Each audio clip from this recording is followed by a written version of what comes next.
Olá, pessoal. Satisfação revê-los em mais um seminário psicanalítico. Hoje, no nosso seminário, nós vamos falar sobre a metapsicologia freudiana, vamos entender o que é a metapsicologia, falar um pouco sobre as instâncias psíquicas, a importância desse estudo para a nossa formação e como um conhecimento essencial para todos nós que desejamos, que pretendemos algum dia estar, né, nessa área, atuando como analistas, com atendimento clínico, que é muito importante para nós entender tudo isso, entender essa composição, essa base que faz referência à própria psicologia, à própria metapsicologia, a esse arcabouço teórico, a tudo isso, essa parte conceitual que tem a ver com a metapsicologia freudiana. Bom, para a gente poder começar, eu separei algumas coisas para a gente poder trabalhar. Por exemplo, né, vocês estão percebendo que já há algum tempo eu venho falando de Freud, eu venho trazendo algumas coisas interessantes, mas, como todos sabem, eu sempre gosto de compartilhar nesse iniciozinho do nosso encontro, para poder começar um pouquinho aí da nossa vinheta de abertura dos seminários psicanalíticos.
Então, como nós temos aí dentro do nosso projeto, esse é o nosso primeiro encontro, essa é a nossa primeira aula, em que nós falamos sobre a metapsicologia freudiana, em que nós falamos sobre as instâncias psíquicas.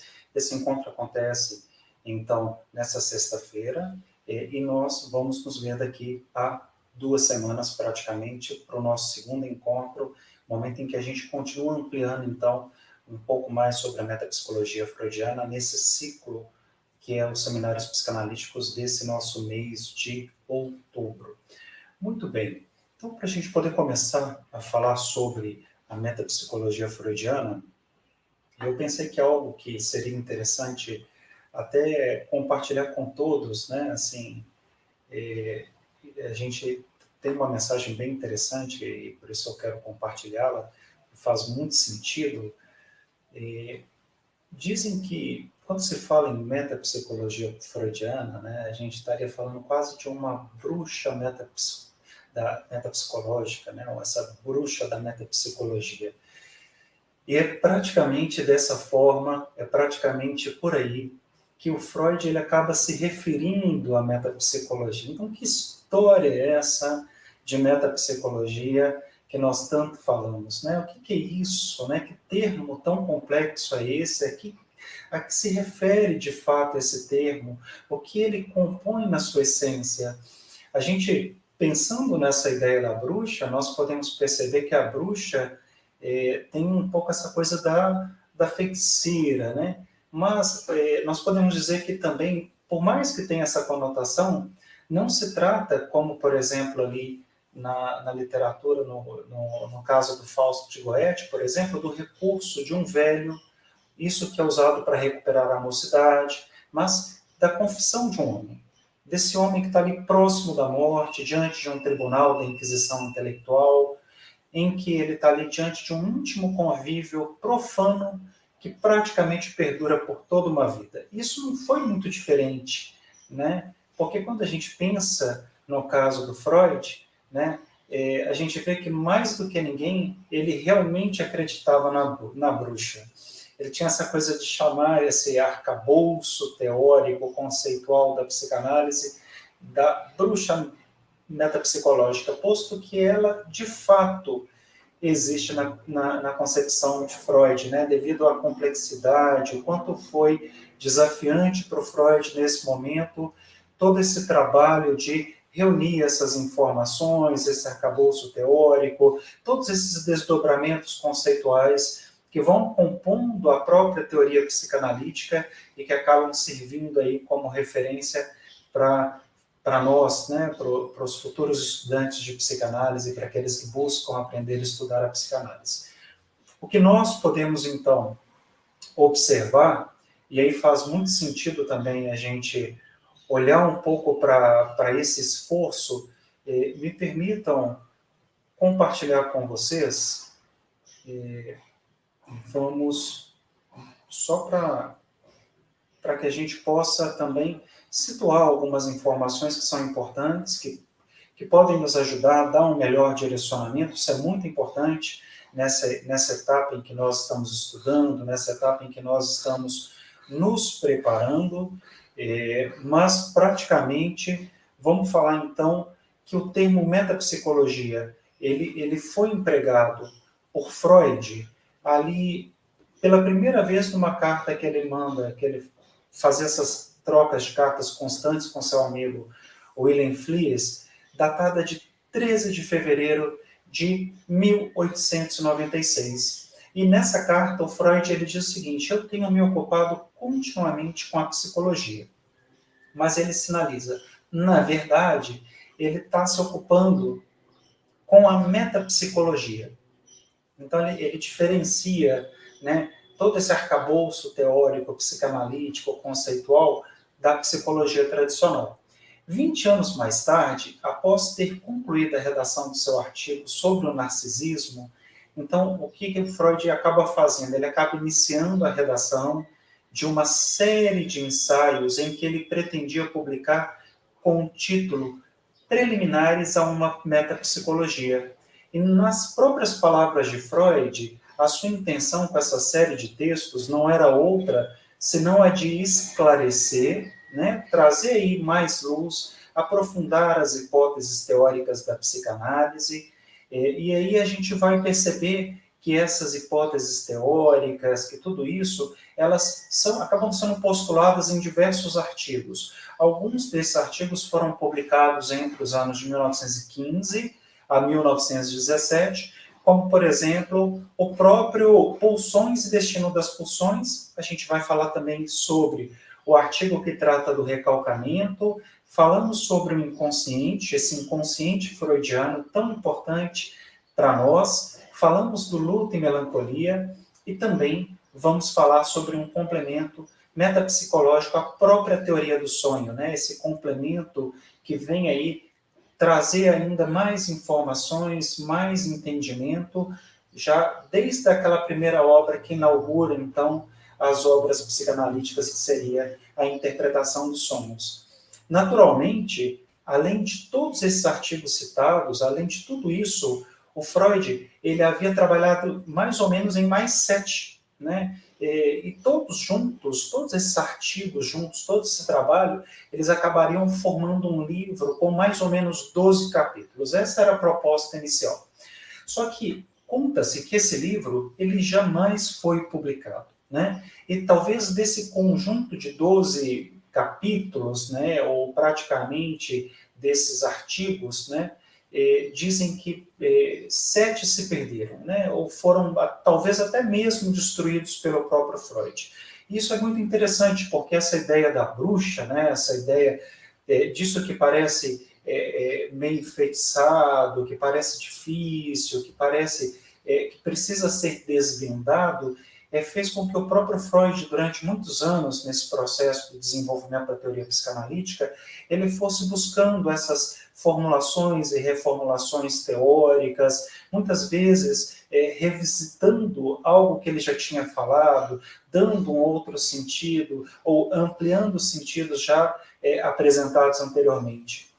Então, já em 1983, quando preparava em Londres o material para a publicação da correspondência entre Freud e também entre o Ferenczi, conta-se que Smith descobriu um manuscrito que continha, num lado, no verso da última folha, um bilhete de Freud para o seu amigo Ferenczi, no qual ele também se referia ao artigo, esse artigo que estaria contido no manuscrito, como sendo o 12º ensaio dessa série que eu acabei de mencionar. Então é importante a gente pensar que talvez todo esse esforço do Freud, né, de tentar desvendar, né, isso que parece tão, né, sei lá, difícil de ser desvendado, como a ideia de uma bruxa, de uma feiticeira, essa coisa parece um pouco mística, né, ou a gente percebe todo um esforço do Freud de tentar se distanciar desse aspecto místico, desse aspecto das próprias crendices, da própria concepção filosófica da época. Então, ele tem todo um cuidado de criar ou tentar desenvolver a partir dos seus ensaios, dos seus artigos, uma série de conceitos, uma série de diretrizes que dariam essa ideia do que quais seriam esses eixos centrais principais que fariam, então, praticamente essa estrutura que referenciaria, então, toda a teoria psicanalítica. Esse artigo que eu acabei comentando, ele fala de uma visão geral das neuroses de transferência, né?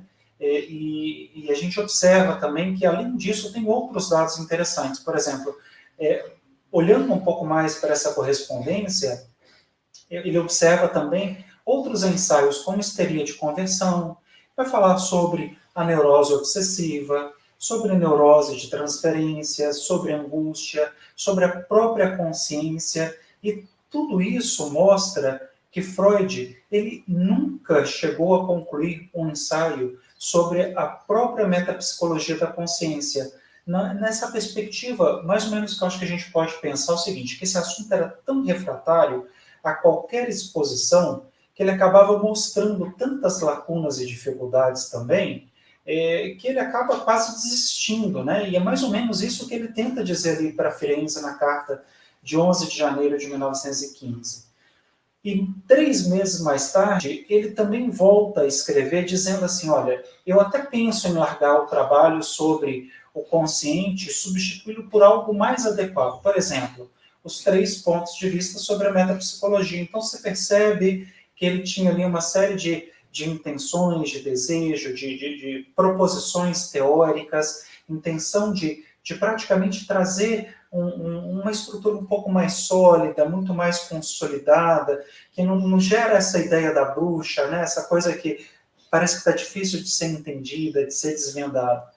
Mas a gente percebe que já ali, finalmente, no artigo O Inconsciente, o próprio Freud, ele acaba escrevendo o seguinte: proponho que quando consigamos descrever um processo psíquico, esse processo, né, quando ele diz no aspecto dinâmico, tópico e econômico, isso se chama uma exposição metapsicológica. Então, portanto, eu gostaria de deixar aqui essa primeira mensagem que eu acho que é central no nosso encontro de hoje, né? O que nós observamos é um esforço do Freud, não só de nos apresentar esse inconsciente freudiano, esse inconsciente que é praticamente o grande carro-chefe, né, a origem praticamente da psicanálise, mas ele busca também entender o próprio funcionamento psíquico, mas esse funcionamento psíquico, esse funcionamento também do inconsciente, como que ele se relaciona com outras instâncias psíquicas, e aí a gente vai entrar, talvez, num dos assuntos que a gente vai desenvolver no nosso próximo encontro, ele vai falar que a gente precisa realmente desenvolver isso a partir de alguns aspectos. E esse aspecto, ele trabalha com o aspecto dinâmico, o aspecto tópico e o aspecto econômico. Então, centramos aqui nesses 3 aspectos, são muito importantes para nós, são eles que vão nos ajudar a entender melhor um pouco a proposta desse seminário psicanalítico, a entender o que representa esse próprio encontro que nós estamos nos propondo a partir daqui. E aí, me permitam, então, compartilhar que eu senti que seria muito importante também demonstrar algumas das obras do Freud, onde nós podemos, por exemplo, estudar um pouco mais sobre a metapsicologia e entender a metapsicologia freudiana. Por exemplo, no caso, a história do movimento psicanalítico, artigos sobre a metapsicologia e outros trabalhos. Essa publicação é da editora Imago, né, de 1914 a 1916, essas publicações. Então, caso, né, e aí fica a recomendação, aquele que deseja se aprofundar, estudar um pouco mais, essa é uma das obras essenciais para entender um pouco melhor, entender em profundidade a própria metapsicologia freudiana, ok?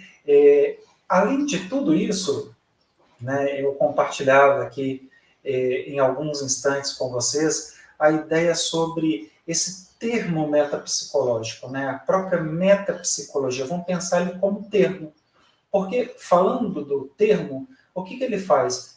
Ele não vai apenas designar esses artigos que estão ali entre 1915, 17 ou 14, 16, mas todo o conjunto da elaboração teórica de Freud. Então, quando eu estou falando da metapsicologia freudiana, eu estou falando de todo esse conjunto da elaboração teórica de Freud. É esse conjunto que, na sua característica, tem por referência a produção de modelos conceituais, esses modelos que estão também, por um lado, afastados da experiência, mas também pensados também no sentido empírico, todas essas ficções teóricas, essas especulações teóricas que existiam, a partir das quais o que nós podemos dizer é que a própria experiência acaba transformando esse conjunto, esses conceitos, toda essa elaboração teórica de Freud. Eu estou com alguns ruídos a mais aqui hoje, peço desculpas por isso, são situações alheias, né? Eu não consigo controlar os ruídos externos ao ambiente, então, caso voltem a aparecer, eu peço desculpa já de antemão por esse desconforto, eu sei que incomoda os ruídos. Bom, então, vamos tentar pensar, né? Se a gente fosse pensar na ideia de produzir conceitos, né? Essa ideia de falar em conceitos é quase como uma invenção, né? Isso também poderia ser algo até meio, sei lá, talvez a gente pode até tentar levar nesse sentido como algo ultrapassado, como uma espécie de violência, mas vamos pensar a partir das próprias palavras do Freud. Ele fala assim, olha, sem um especular e sem um teorizar metapsicológicos, estive a ponto de dizer, fantasiar não se dá um passo adiante. Então, se bem, né, esse desejo de inventar ou de trazer aí uma série de conceitos que pudessem ser o nosso referencial para a própria teoria, para a própria psicanálise, entendendo a psicanálise como uma ciência, já que nessa corrida científica dessa época, né, da época lá do surgimento da psicanálise, nós estamos falando lá em 1899, 1900, 1905, nessa época em que existia praticamente toda essa corrida científica no sentido de trazer inovações, novos conhecimentos, tudo isso era muito importante que qualquer teoria ela tivesse o seu eixo, né, praticamente o seu eixo conceitual, o seu eixo teórico, e é isso que nós precisamos pensar. E se bem, como diz o Freud fala, né, ele estava ali especulando, tentando teorizar, né, até o ponto de fantasiar, mas ele mostra o quanto mesmo essa ideia de fantasiar, de especular, que tem a ver com a própria especulação científica, ela faz parte desse processo, né? Isso era inerente ao próprio processo em si, importante. E ele fala que é a partir daí que intervém a bruxa. É ela que, por meio, nem sempre muito claros, pelos caminhos da imaginação, como dizia o Freud, possibilita esse adiante no sentido da criação. Então, é algo bem interessante de se pensar, né? Por isso, desde primeira divulgação ali do nosso de como que seria o nosso encontro, o nosso vídeo. Eu tenho compartilhado essa imagem da bruxa, e talvez até uma brincadeira, uma analogia também com esse mês de outubro, que a gente lembra um pouco aí do Halloween e tal, mas eu fiquei pensando o quanto que nós podemos aprender a partir desse primeiro encontro, né?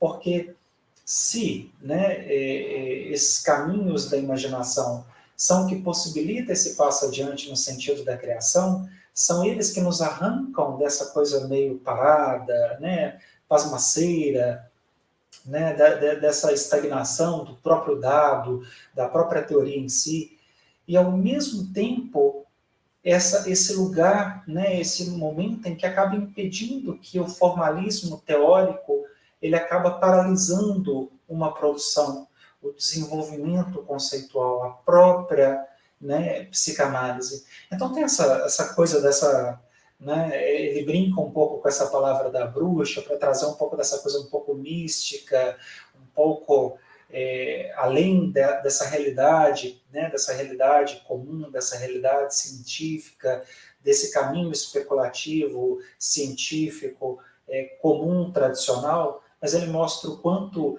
esse fantasiar, o quanto esse associar livremente, que eu percebo que o Freud se permite muito isso também, né, de associar livremente, ele foi importante também para o desenvolvimento da psicanálise e para o desenvolvimento de todo o arcabouço conceitual e teórico da psicanálise. Então a partir aí dessa proposta, né, que eu acabo compartilhando com todos, né, de fazer essa pequena introdução à metapsicologia freudiana, o que eu acho que a gente tenta, de alguma forma, é apontar alguns caminhos que vão nos ajudar a entender melhor o que é essa metapsicologia, né? Nos introduzir nessa ideia da própria metapsicologia freudiana. Mas a gente também busca, de alguma forma, entender ou refazer esse percurso que ele foi empreendido pelo próprio Freud na elaboração da sua teoria, né? Buscando também entender que esse caminho ele acaba sendo um caminho muito longo, né? Trata-se de um longo caminhar mesmo.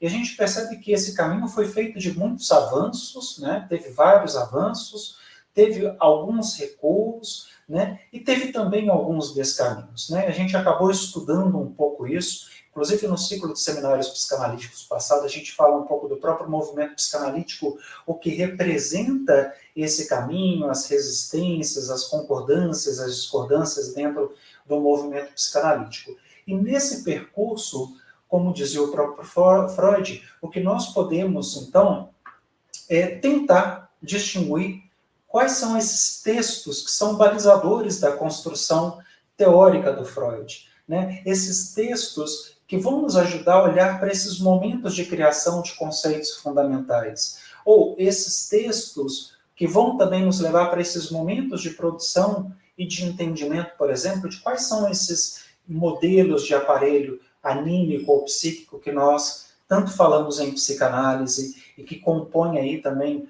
como eixo central o tema do nosso seminário psicanalítico, as instâncias psíquicas.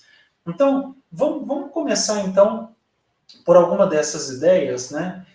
Talvez um dos textos que eu acho que seria interessante referenciar e que traz aí para a gente um pouco essa coisa do percurso, do início ali do percurso metapsicológico, nós poderíamos falar de uma obra do Freud que chama sobre uma concepção das afasias. Então, eu gostaria também de aproveitar a oportunidade para poder compartilhar com vocês, né, essa obra. Eu acho que ela é muito importante. Quem não leu, quem não teve a oportunidade de estudá-la, eu acredito que é um momento importante, talvez até para a gente tirar ali e fazer uma leitura, uma preparação, porque essa obra, Afasias, ela é praticamente um ensaio pré-psicanalítico, né? Vamos dizer assim, é anterior à própria psicanálise. É um momento em que o Freud ainda não havia começado a postular claramente esse arcabouço teórico, a própria psicanálise não havia ainda chegado aí a todos esses entendimentos que vão sendo formulados ao longo das suas obras, ao longo dos anos de produção da teoria psicanalítica, mas que trazem elementos essenciais para o nosso entendimento de entender percursos anteriores percorridos pelo próprio Freud, como psiquiatra, como neurologista, e como que através desse caminho ele se aproxima disso que hoje nós conhecemos como a própria psicanálise. Então, sem dúvida, é inquestionável que se trata de um livro importante e uma excelente recomendação para todos. É muito técnico, mas é muito enriquecedor a leitura desse livro. Eu vou tentar, de alguma forma, hoje, ao longo do nosso encontro, trazer alguns esboços, poucas coisas, eu não vou conseguir falar do livro inteiro, mas eu posso trazer que, além desse livro, né, e eu acho que a gente até retomando aí, eu falei de alguns textos, esse foi um dos, que é, né, A Concepção das Afasias, de 1891, a gente também tem um outro projeto, um outro livro, que é o Projeto de Psicologia, de 1895, e a Carta de 52, a Carta 52, de 6 de dezembro de 1896. Os volumes seguintes, que a gente acaba observando também, né, pensando aí, né, que a gente já está falando desse percurso metapsicológico, nós temos como referência central, e aí nós temos aí a obra que inaugura, então, essa série de produções teóricas, né, e a própria psicanálise, que é a interpretação de Sonhos, de 1900. Depois nós temos também os trabalhos de metapsicologia, que eu acabei também compartilhando uma das obras que fala sobre isso, mas que está ali entre 1914 e 17. Eu posso até tentar compartilhar aqui novamente para que vocês vejam. Falamos também Além do Princípio de Prazer, de 1920, essa também é uma outra obra importante, a qual também recomendo a leitura, O Eu e o Isso, de 1923, e também podemos falar aí sobre talvez uma outra obra interessante, vou ver se eu posso compartilhar aqui para sinalizar também, que é sobre o mal-estar na civilização e na cultura, tá bom? Então, a gente também teria aí mais essa obra de 1929, a gente vê ali que pela editora a gente fala de um recorte de 30 a 36, né? Agora, mais importante de tudo é pensar o seguinte, pessoal, isso não significa que apenas esses textos vão ser discutidos, né? A gente vai falar muito além disso. Esses textos são aí para dar uma base, para que a gente possa anotar, tomar nota, estudar um pouco mais, mas são eles que vão servir, talvez, aí como esse ponto de parada obrigatória, né? Assim, esses textos que a gente talvez precisa dedicar um pouco mais de tempo para estudar, para interpretar, e a partir deles que nós vamos fazer essas incursões pelos caminhos que vão nos permitir um melhor entendimento sobre a metapsicologia freudiana.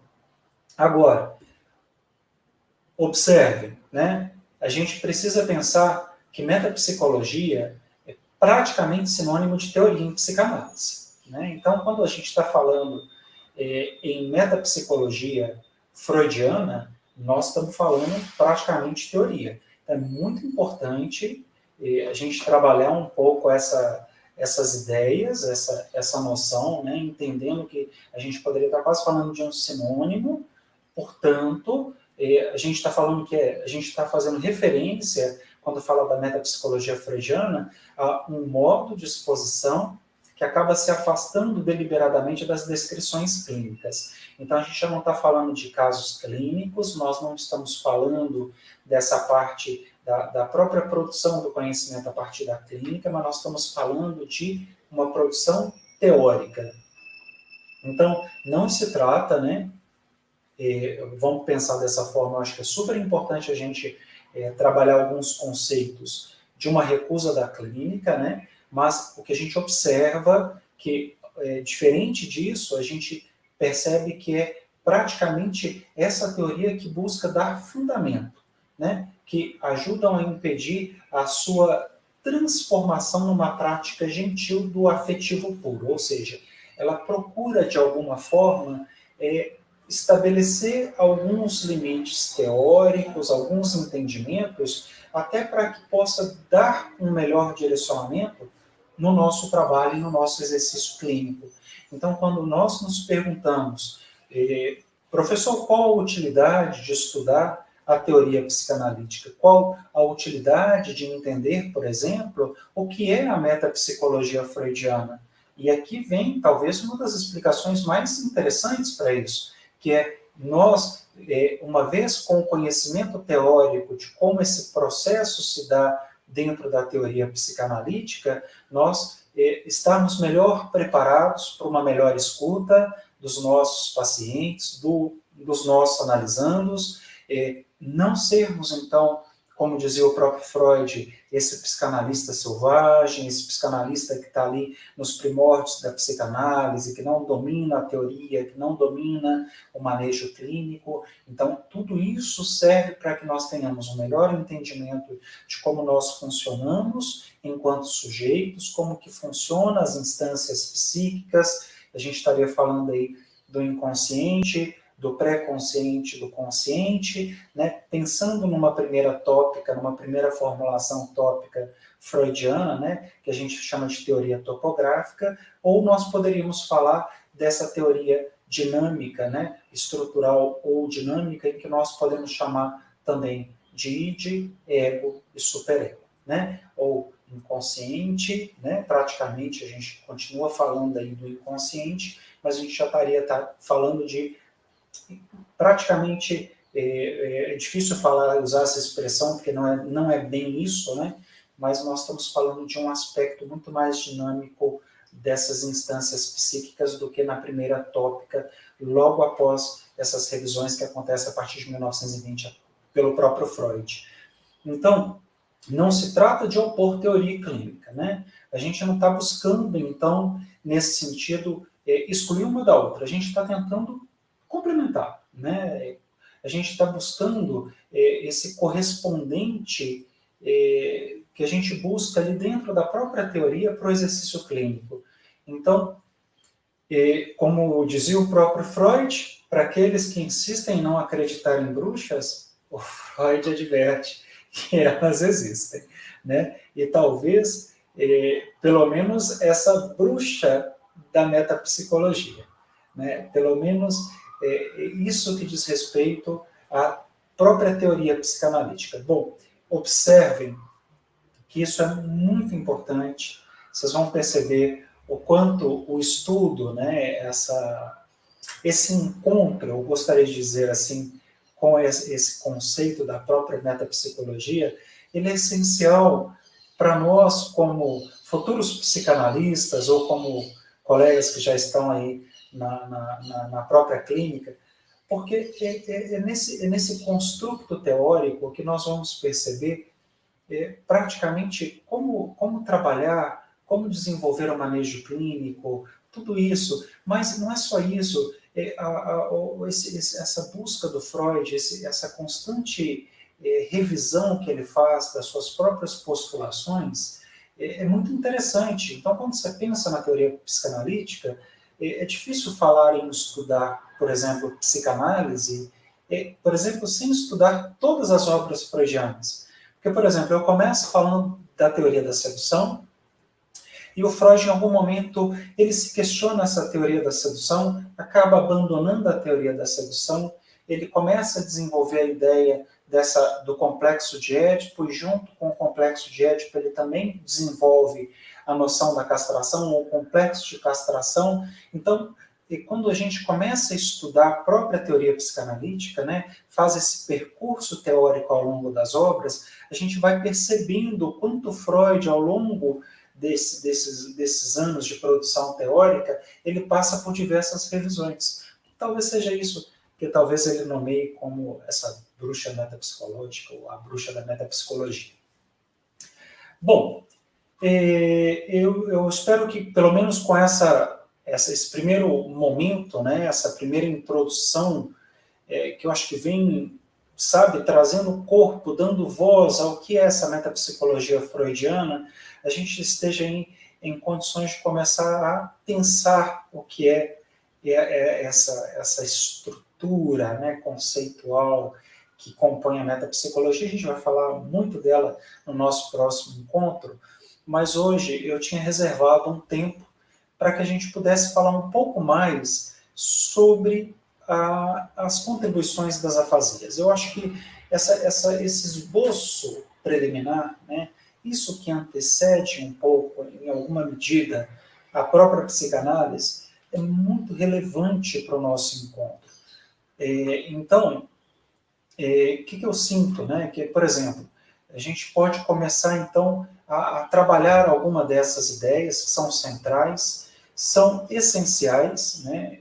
Vamos deixar aí a referência da obra para que a gente possa trabalhar com ela, mas nós estamos falando praticamente de um trabalho ali de 1895, em que a gente pode até chamá-lo de alguma forma de pré-história da psicanálise. Ele ganha talvez uma posição que acaba sendo algo parecido com um estatuto epistemológico, né, da própria psicanálise, desse texto em questão. Agora, vamos tentar trabalhar algumas ideias. Né? Para começar, o que eu sinto que é importante nós pensarmos? Uma ciência, ela não se caracteriza como autônoma e irredutível às demais ciências, enquanto os seus conceitos fundamentais, eles não estão definidos. Então, para falar em ciência, né, a gente precisa minimamente, talvez ali, articular com os demais conceitos de modo a formar praticamente um corpo teórico. Né? Esse corpo teórico que sustente minimamente essa ciência, essa teoria. Bom, se a gente parar para pensar nisso, né, nesse corpo teórico, a gente também vai ser levado a admitir que alguns dos conceitos fundamentais da teoria psicanalítica são, por exemplo, o inconsciente. Né? A gente fala muito do inconsciente, o inconsciente freudiano. Nós vamos falar sobre recalcamento, né? Nós vamos falar sobre pulsão, que é um conceito central. Nós também falaremos muito sobre a ideia de transferência e um pouquinho mais tarde também sobre contra-transferência, mas a gente observa, né, que esses conceitos, né, talvez fundamentais aí da teoria psicanalítica, eles eram aí praticamente os principais, mas até então eles não haviam sido plenamente elaborados pelo próprio Freud. Bom, o que a gente percebe, né, e aí talvez seja essa a mensagem, né, é que eles estavam apenas intuídos, né, quase que insinuados ali nesse primeiro trabalho, esse trabalho que a gente chama de pré-psicanalítico, né, esse que busca aí, de alguma forma, essa conexão entre a própria concepção neurológica e a fisicalista, por exemplo. Então a gente vai ver que esse livro, esse esboço pré-psicanalítico, ele tem muito dessa leitura neurológica, fisiológica, e aí, naturalmente, né, a gente também vai observar que a gente fala aí, depois, em 1900, aí, dessa obra que inaugura a psicanálise, que é a interpretação dos sonhos, aí, em 1900, né, e que vai buscar a sua articulação, né, ela vai buscar uma certa harmonia com os textos que acabaram se seguindo, né, por exemplo. Então, a gente percebe o seguinte: os textos anteriores a 1900, a um período pré-histórico da psicanálise, né, pré-psicanalítico, é esse período em que o Freud estava ali mais como neurologista, como fisicalista, e o Freud como discípulo de Maynard. Tá? Agora, se eu pudesse sinalizar um pouco mais alguns aspectos sobre esse assunto, um deles que eu sinto que é relevante é que a gente tem que tomar um pouco de cuidado, assim, de não cair nessa coisa do engano, ou de supor que o Freud ele tenha construído um sistema praticamente fechado, acabado, perfeitamente coerente, né? Sem falhas, sem fendas, sem lacunas, sem hesitações, sem a mínima contradição. E eu observo que existiu ao longo, não só do próprio movimento psicanalítico em si, mas a gente observa que isso também acontece aí, mesmo depois de Freud, né, vários teóricos com esse desejo de encontrar falhas, imperfeições, lacunas, e algo muito claro que eu acho que a gente precisa pensar é que o próprio Freud ele vai desenvolvendo tudo isso, a própria teoria psicanalítica, muita coisa não pôde ser concluída ou ele não pôde produzir a tempo, né, em função da própria idade, em função das questões de saúde que ele passou, que ele enfrentou várias vezes câncer da mandíbula, e então ele passou por momentos muito difíceis, em um período entre guerras, né, as duas grandes guerras mundiais, e a gente também tem essa questão de que ele deixa muito claro que muito do que foi produzido poderia ser ampliado pelos colegas que viriam no futuro, né, que falariam ou que poderiam ampliar e revisar ainda mais a teoria psicanalítica. Então, se a gente tentar encontrar, a verdade é essa, alguma contradição, né, alguma espécie de hesitação teórica, é possível que a gente encontre, né? É possível que sim, mas a gente tem que estar atento, porque isso pode ser um duplo engano. Primeiro, supor que o autor, a gente realmente achar que o Freud, como autor, acabou elaborando um sistema, né? Segundo, o de não levar em conta que as contradições encontradas, elas eram devidas também a muitas vezes a nossa própria dificuldade de interpretação, né? Uma leitura equivocada. E por que eu estou trazendo isso, né? Isso não quer dizer que a obra do Freud ela não deva ser considerada como um todo. Ao contrário, a gente tem que considerá-la como um todo. Mas a gente também tem que ter esse cuidado de fazer essa leitura por partes. O que eu estou tentando dizer com tudo isso é que a gente nada indica que o Freud tenha construído uma obra na qual cada texto novo, cada conjunto de textos, ele foi substituindo os anteriores, como se fosse uma espécie de aperfeiçoamento crescente do que seria um sistema. Ele não construiu um sistema fechado. A construção da teoria psicanalítica realmente ela avançou, realmente ela passou por revisões, realmente ela passou por acréscimos, mas ela passou por isso a partir de uma concepção inicial, a partir de um esboço, de algo que estava ali apenas, né, sendo esboçado. E toda essa construção, ela acabou também tendo que ser levada em conta, talvez um pouco essa coisa da própria questão didática, né? Como é que eu vou transmitir uma teoria, né? Como é que eu posso transmitir uma prática que tinha tudo para degradar a mentalidade cientificista do início do século, né? Que representava aí praticamente algo muito inovador e que era muito questionado e criticado pelos teóricos da época, pelos próprios acadêmicos. Então, gente, olha, uma série de coisas, né? Assim, há quem diga que, por exemplo, ler Freud é muito difícil. E eu digo, não, ler Freud não é tão difícil, né? Ler Freud até é possível ler Freud. Ele é até muito didático em muitos textos, mas a gente realmente vai encontrar alguns textos que tem um pouco essa coisa do aspecto muito mais teórico, muito mais na visão dele como neurologista, e isso talvez torne alguns textos um pouco mais inacessíveis para nós.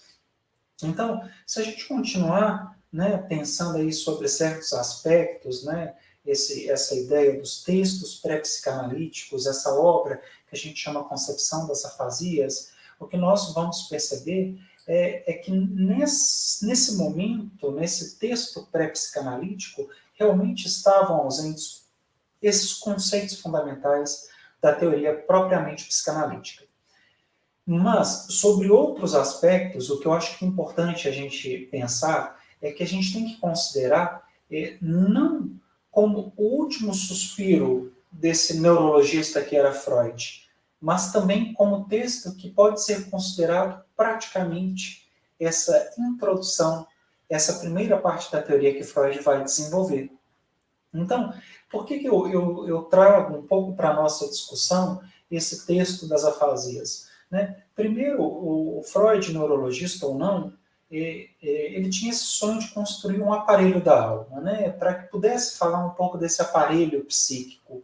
No entanto, esse primeiro projeto de 1895, né? Mas é um texto de 1891, ele permaneceu durante praticamente um século ignorado pelos comentadores, né?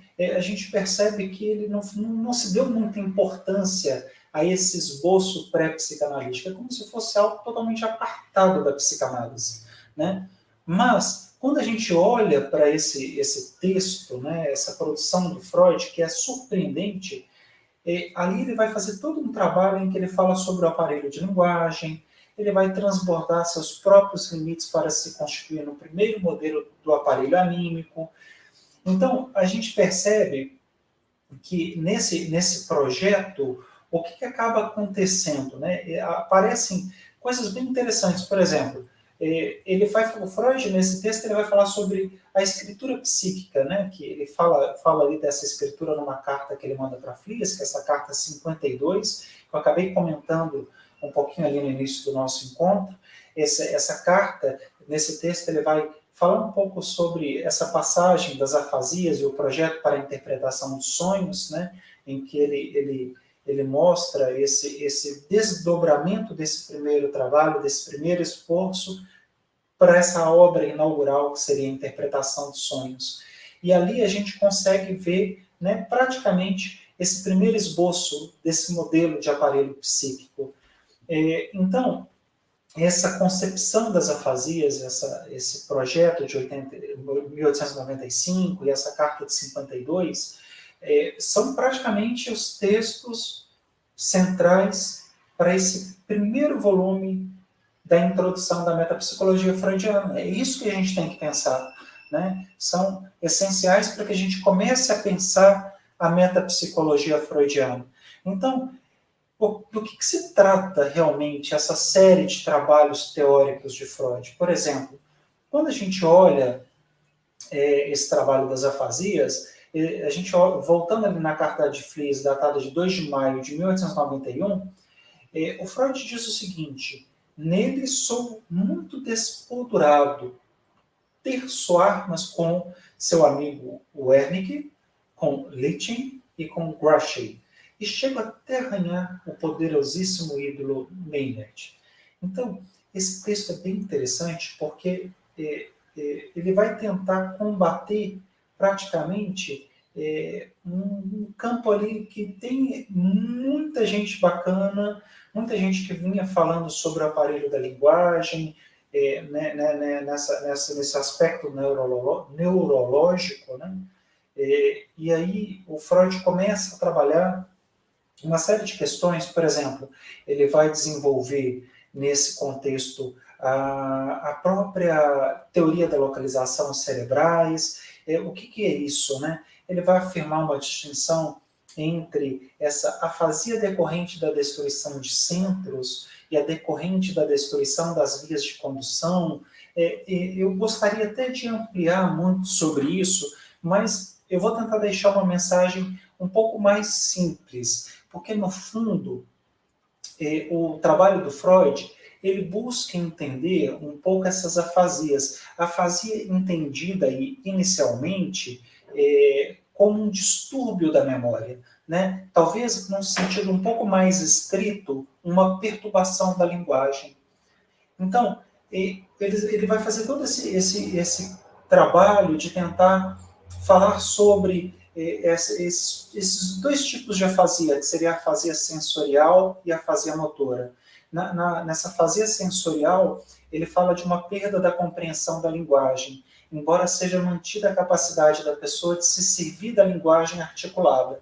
A pessoa perde, né, a compreensão, mas ela ainda consegue articular, ela ainda consegue se expressar, ela ainda consegue falar. Na segunda, a pessoa vai perder a capacidade de pronunciar as palavras, né, que seria mais uma afasia motora, uma perda dessa capacidade motora, embora ela mantenha o entendimento, a compreensão do que as pessoas dizem. Então, no primeiro caso, ela não mantém essa compreensão, mas ela continua com a capacidade de pronunciar as palavras, e no segundo, ela perde a capacidade, que seria no caso da motora, mas a compreensão fica prejudicada. Então, para que vocês tenham uma ideia, esse livro ele é riquíssimo, porque quando você começa nesses desdobramentos em que o Freud vem falando sobre linguagem, sobre distúrbios de linguagem, sobre os caminhos da linguagem, que tenta entender essas conexões neuronais, né? Como que essas conexões acontecem, como que isso interfere, por exemplo, na comunicação, na linguagem, na compreensão, na articulação da linguagem. E é por isso, não é por causalidade, que após uma série de esforços do Freud, após uma série de esboços teóricos que ele desenvolve nesse trabalho, ele vai dando lugar, então, a essa ideia da linguagem como o caminho para a cura, a fala como o caminho para a cura. E daí, talvez comece, por isso que a gente chama de praticamente um esboço pré-psicanalítico, essa ideia da psicanálise, a cura pela fala, né? Isso que tem a ver com a psicanálise, com o próprio método, com o próprio tratamento psicanalítico. Então, observem o quanto esse esboço, esse ensaio pré-psicanalítico, ele foi essencial, importantíssimo para o surgimento da psicanálise. Então, eu vejo que nós temos muitas coisas para poder dividir, compartilhar e falar sobre a metapsicologia freudiana, mas eu senti aqui para a gente poder começar esse nosso encontro de hoje, para que a gente pudesse começar a criar algumas conexões com essa ideia da metapsicologia, a gente precisava dar os primeiros passos nesse projeto, nesse seminário psicanalítico, que é entender o que é a metapsicologia, para só depois a gente começar a entrar realmente naqueles aspectos, no aspecto dinâmico, no aspecto econômico, né, no aspecto, né, talvez tópico, e a gente também poder falar sobre as próprias instâncias psíquicas e falar um pouco aí desse conjunto conceitual, teórico, que acaba norteando a nossa própria prática clínica. Bom, então, me permitam então trazer mais algumas observações. Por exemplo, nesse livro, o Freud vai trabalhar um pouco sobre a noção da afemia, que é essa perda da memória para palavras. Ele também vai desenvolver várias concepções ali e contribuições que vão ser essenciais também para o desdobrar e para o desenvolvimento do que nós entendemos como a neurologia na contemporaneidade. Então, praticamente, essa obra Afasias, a gente está falando ali de diversos distúrbios de linguagem, mas o que nós observamos é que, além de falar dessa coisa patológica, anatômica, dos distúrbios de linguagem, o Freud vai muito além, porque ele vai dizer que existem outras coisas que influenciam, que não é só, por exemplo, o aspecto fisiológico ou neuronal, mas também ele chega à conclusão, a partir desses importantes estudos, que alguns processos psíquicos, afetivos, emocionais, e talvez ali a gente possa falar de um primeiro esboço do recalque, podemos falar também das pulsões, eles também interferiam de alguma forma nessa linguagem, né, nessa coisa da linguagem, ou no distúrbio da linguagem.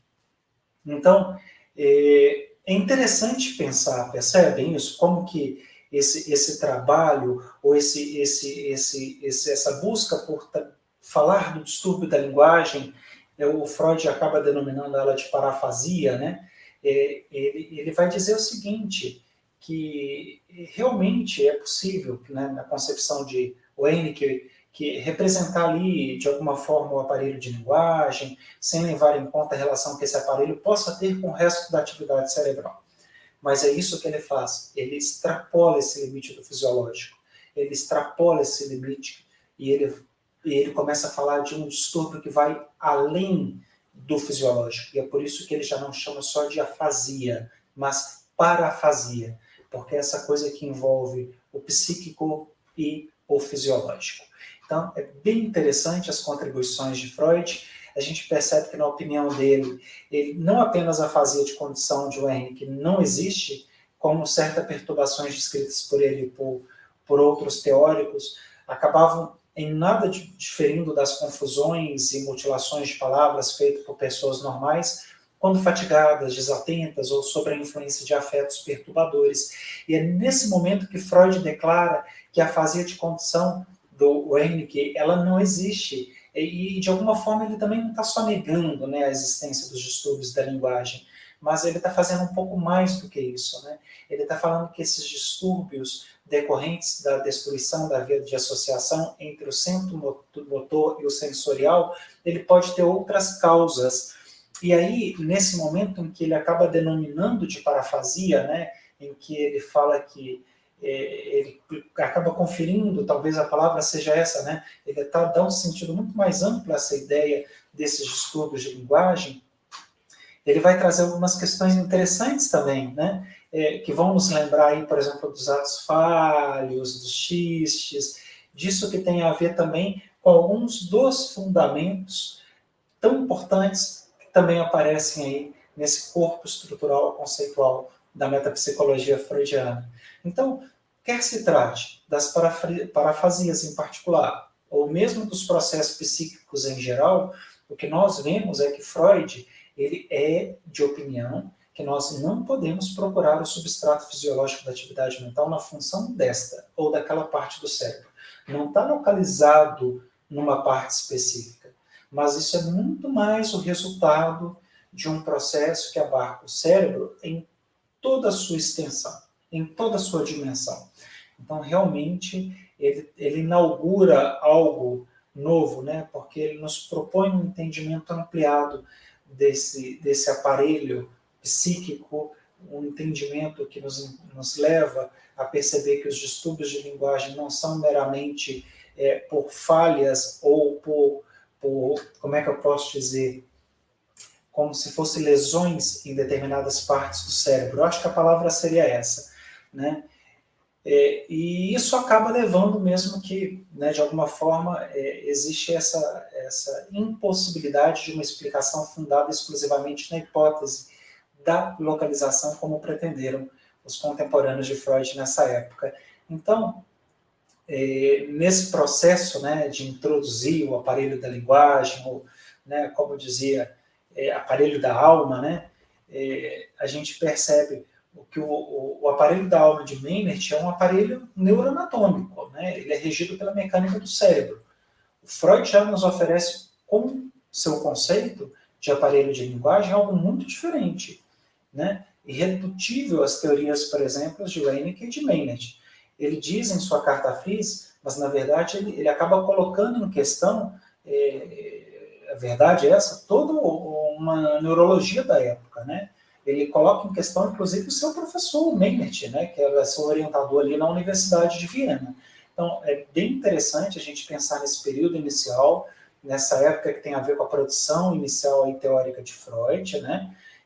A gente vê a linguagem não mais como efeito do funcionamento desse aparelho, e não o aparelho como um instrumento da linguagem. A gente passa a ampliar essas noções, né? A gente percebe que o mais importante disso é entender, né, eu acho que a palavra é essa, né, que o Freud ele vai trazer uma noção ampliada para nós. E é isso que propõe esse livro, né? É isso que propõe esse livro, que antecede também a própria interpretação dos sonhos de 1900. Então, gente, eu espero que, a partir desse primeiro encontro, desse primeiro trabalho que nós fizemos hoje, que eu possa ter quase que inserido vocês nesse primeiro esforço de entender o que é a metapsicologia freudiana, mas principalmente de entender como que esse caminho ele inicia,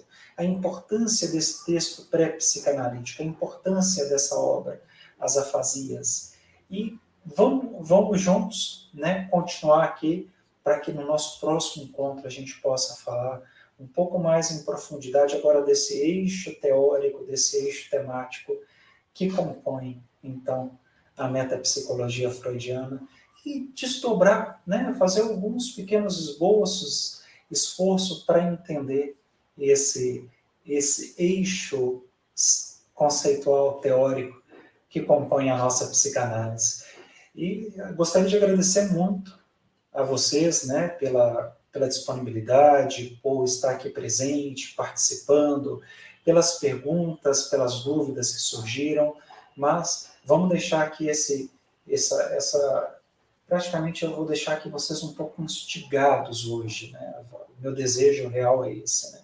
É deixá-los um pouco instigados para isso, né?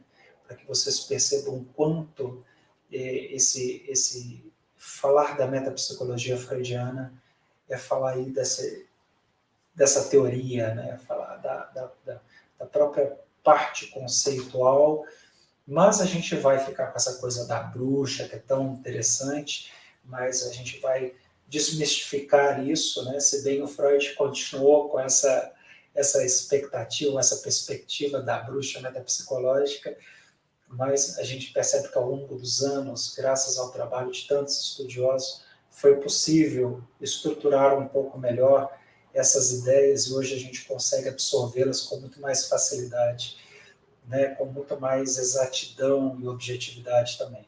Pessoal, um grande abraço e a gente se encontra daqui a 15 dias. Até!